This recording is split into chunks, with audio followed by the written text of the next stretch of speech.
All right, how's everybody doing? Just watched some football. It was a football day, right? Um, but my team lost. I'm a huge Buccaneer fan, and yeah, we lost tonight, but that's okay. But anyway, I wanted to show you guys this lick.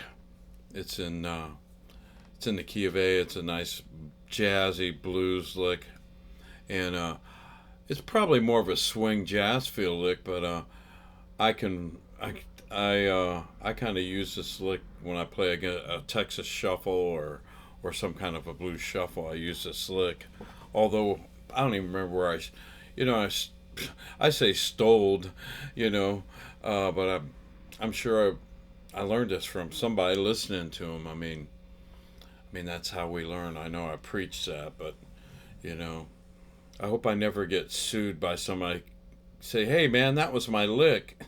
I don't know. Maybe it was, but where did you learn it? So anyway, so this guitar I'm playing tonight is a another Tele I own, and this is a G E Smith signature model. And if you don't know who G E Smith is, he was a guitar player on Saturday Night Live for years, and but he also, I think, toured with Hall and Oates back in the '70s. I think when Hall and Oates was pretty popular, and I think he did some stuff. I know he's done some stuff with Clapton. I know he did some stuff with Mick Jagger. I think he played on a couple of Mick Jagger's solo albums. But great guitar player. I love him, and he's a character. I'm going to put a link to a video and where he talks about this guitar and how it came about. He had a lot to do with the guitar, how it was built, and one of the things was the pickup. He got this pickup idea from. He had a '48 Fender lap steel that he owned, and in fact, that's how the inlays here came from that design that was on the '48 Fender lap steel.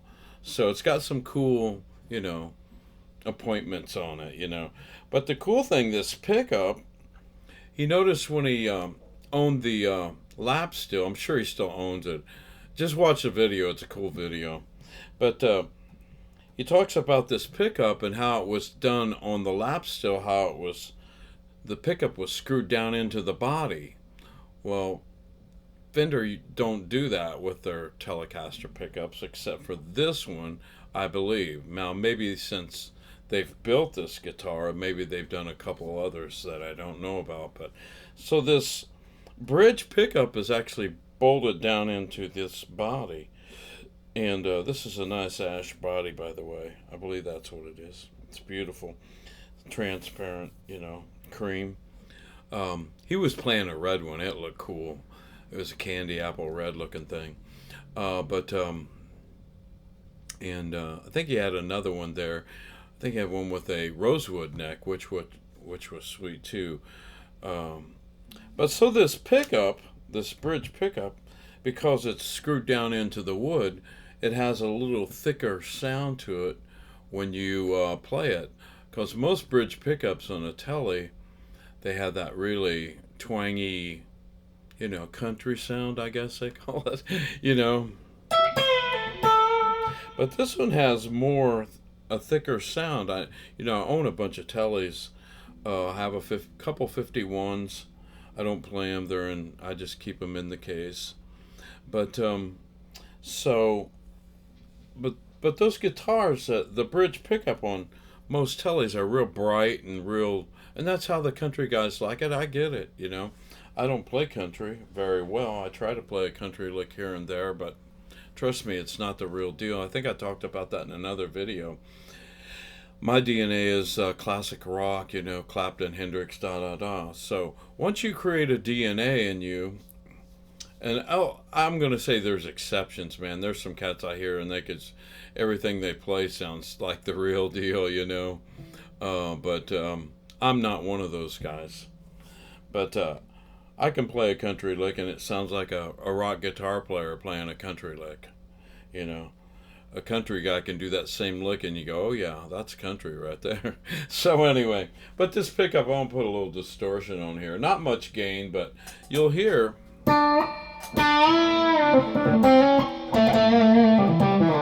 And it's hard to translate what I'm hearing through the speaker, through a recorder. You'll have to trust me on this one. But it's just a thicker sounding pickup, which is cool because, when you're playing playing blues and stuff, you want a little bit thicker sound. You don't really want, I've played some Meyer Telecasters, and I play on my neck pickup a lot anyway because I love that sound. But if I play this guitar, I do use this bridge pickup because it's thick sounding.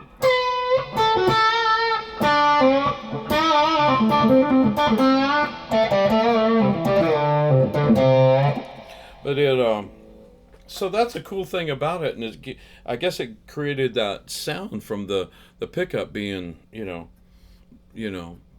bolted to the body, so to say, screwed down into the wood. It's screwed down into the wood, so very unique sound. This has a baseball neck. It's a pretty big neck, and that's another reason I play this occasionally, not too often, because that big neck, it gets to my left hand because I'm getting older. Back in the day when I played Les Pauls, I played nothing but Les Pauls back in the early 70s. I wouldn't even touch a Strat or a Telecaster. I'd go, no, I don't want it. Guy'd say, hey, you want to play my Strat? I go, no, I don't want to play your Strat. I was strictly a Les Paul guy. And nothing wrong with that either, and some of my Les Pauls had big necks, so it was okay back then when I was younger. But now I'm older, I got this stupid, arthritis going on in my hands, and I'm not going to quit playing, I'm just going to play until I can't. But I had this finger here. I don't want to give you the finger, but this middle finger here, you can see how big that thing is. It's a big knot there. I don't know. But I had it removed one time and surgically cut me open and took it out. And within a couple months, it came right back. And the doctor told me it might do that. And so, after it came back, he says, do you want to do it again? I said, no, don't, please. Just leave it. I'll deal with it. And some days it's better. Some days it's not better. Some nights it hurts to play. Some nights it doesn't hurt. It's never got so unbearable that I couldn't play yet. And hopefully I'll never get to that point. But anyway, so this lick I'm going to show you is in the key of A, and it's like I said, it was a swing lick. I learned it from jazz. I don't even know where I picked it up from, but I'll play the lick and then I apply it to like more of a shuffle, a Texas shuffle or something. So here we go. Here's the lick.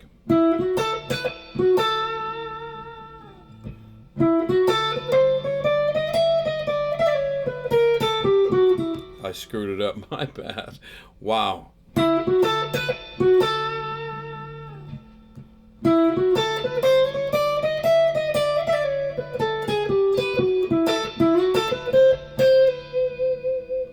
So that's the lick.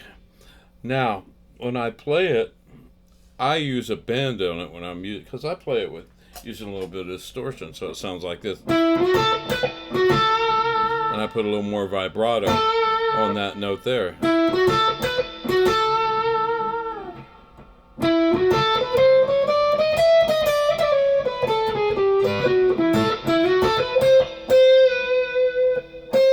I do that little bend at the end on it. So, oops, hang on. I don't want to. So let me show you how to play the lick. And starts here on the 9th fret of the G string, first finger, and 3rd finger to the 11th fret. And I shift my finger, first finger there to the 10th fret. Then you go to the 12th fret this is on the B string, 10th fret B string, up to the 12th fret.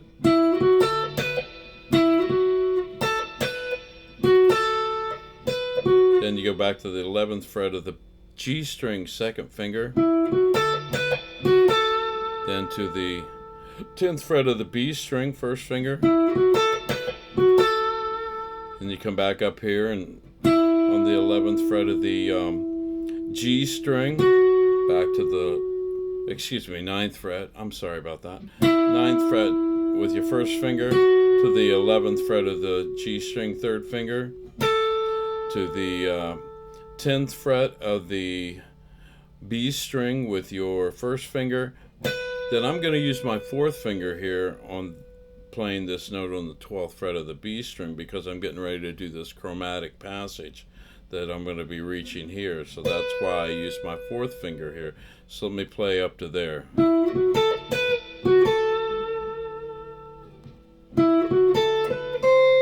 So then you come up here to the 8th fret of the B string and you do this chromatic passage. It's straight up, half steps. And you slide your first finger from the 8th to the 9th fret. Then you second finger 10th fret, third finger 11th fret, fourth finger 12th fret. So let me play up to there again, slow.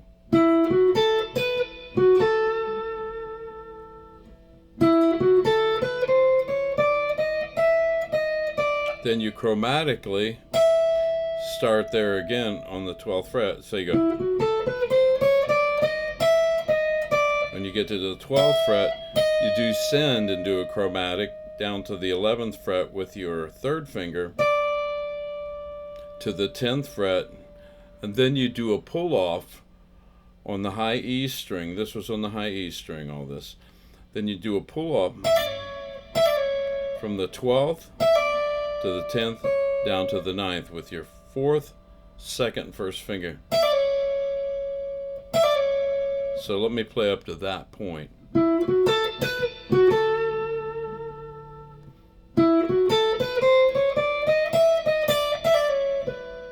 Then you come up here to the 12th fret of the B string, down to the 10th fret of the B string second finger, down to the 9th fret with your first finger. So let's play up to that point slow.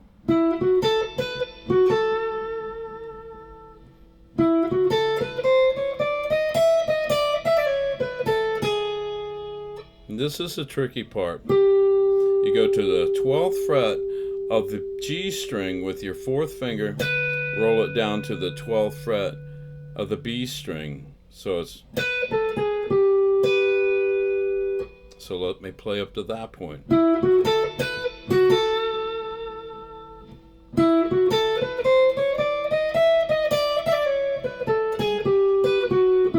Then you come up here to the 11th fret of the G string, third finger, down to the 9th fret of the G string, first finger, to the 10th fret of the B string, second finger. So let's play up to that.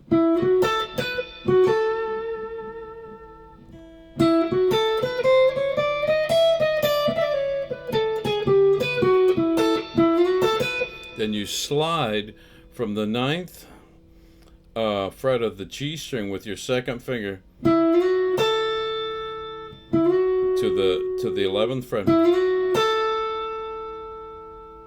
Then you play on the 10th fret of the B string first finger. Then you go to the 12th fret of the B string with your third finger. Then you go up to the 13th fret of the B string with your third finger. Then you hit it twice.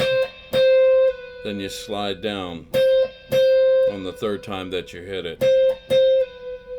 Except if I'm playing it and I'm playing it against the, I don't do that. I don't see.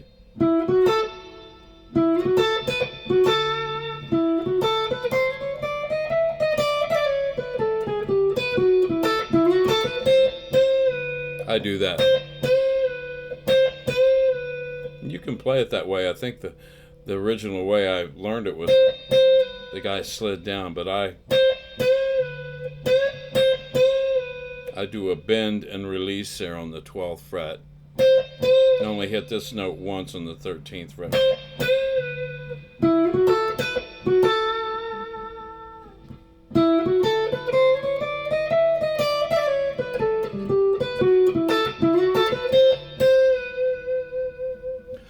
So let me play that against a track here. I don't know where I picked this up. I'm trying to think of who I picked this up from, but maybe Joe Pass. I don't know.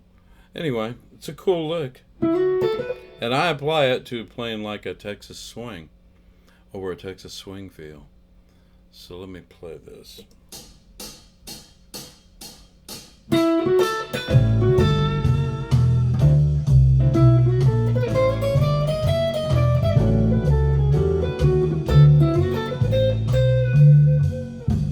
Okay, let me do it one more time.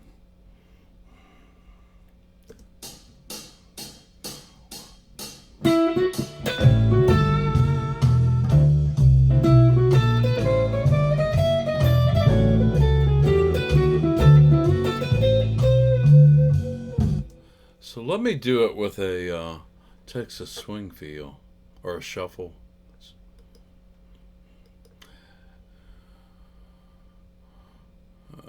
Hang on, load this track.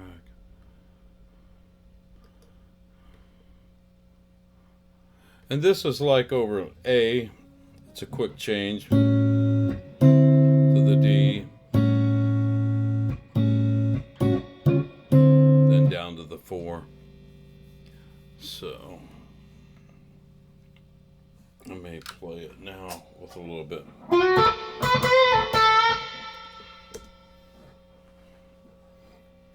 Different sound here. Missed my count. Hang on, missed the count. Is this going to be loud? I want to make sure this is loud enough.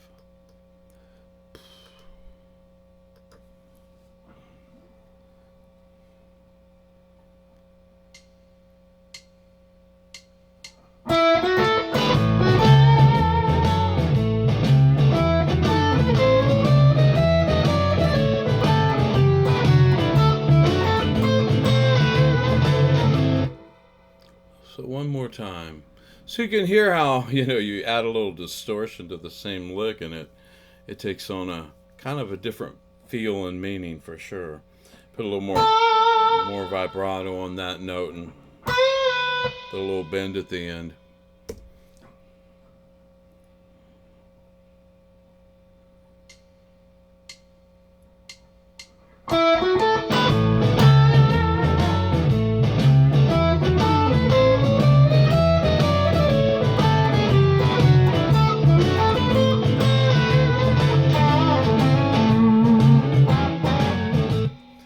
So there it is. Learn it. It's a cool lick.